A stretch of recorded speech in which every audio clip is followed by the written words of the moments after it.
og velkommen til nyhedsindslaget om åer og vand. Her er Lykke. Ja, goddag. Jamen altså, vi har nogle spørgsmål til dig, da vi ved, du er ekspert i vand og åer. Det er rigtigt. Ja. Okay, så tager vi så det meget simpelt spørgsmål til start. Hastighed på strømmen. Kan du bare sådan lige måle det her? Ja, det er meget enkelt. Men alle kan faktisk gøre det hjemme, hvis de altså har en å og sådan en lille fætter her. En mælkebøtte. Så måler man cirka 10 meter, og så siger man 1, 2, 3, 4, 5, 6, 7, 8, 9 og 10. Og så går du op der, hvor du startede og tænker, okay, her var 10 meter. Og så får du din nydelige assistent, i dag Clara, til at holde denne mælkebøtte. Ja, når man så er det meningen, at man skal have en mobiltelefon. Og nu ved jeg så, hvad det her vandløbshastigheden på dette vandløb er, så det fortæller jeg jer bare. Men nu går man tilbage, hvor man har målt 10 meter op.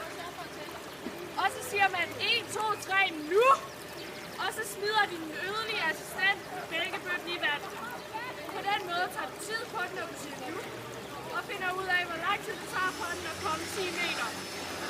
Så har du en hastighed på vandløbet, som hedder 10 meter i sekundet. Eller det tal, du får med 10, kan du få meter i sekundet.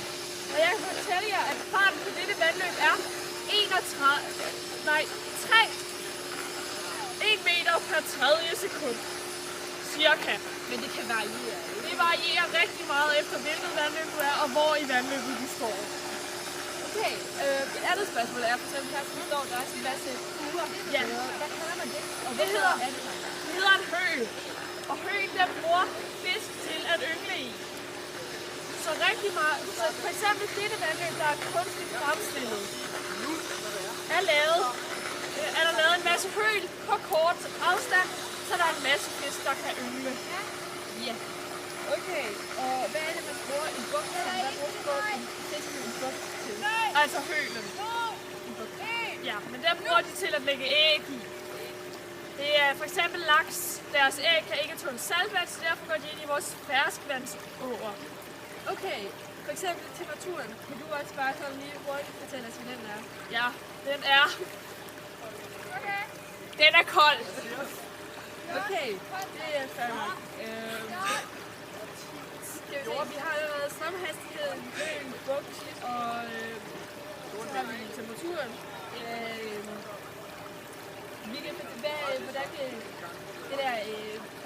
Hvordan kommer vandet ud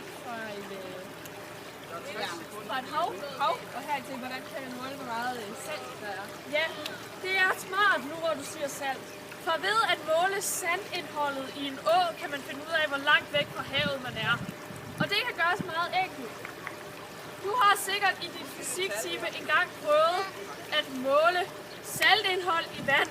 Og hvis du ikke har det, så lærer jeg dig, hvordan man gør. Man finder et reagensglas eller et syltetøjsglas, hvis du ikke har et reagensglas. Og så kommer du noget vand i, og så sætter du det over åben ild.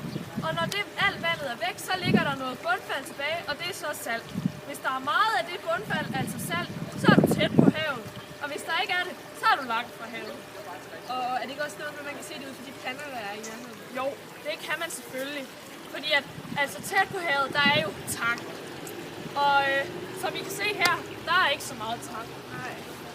Så derfor befinder vi os ikke helt vildt tæt på havet, men vi er stadigvæk ikke så langt fra, fordi vandet smager salt. Okay. Det var da skønt. Det sidste spørgsmål, vi har, er, hvordan kommer vandet i havet og videre igennem alle de ting med vand i, vandløb og... Jamen det er jo ganske smart. Det kaldes strøm. For ved hjælp af strøm, så bliver vandet transporteret gennem begge åer, vandløb osv.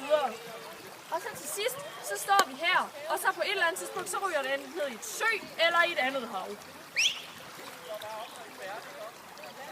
Okay, det var vel alt, vi har. Ja, tak for jer. Vel.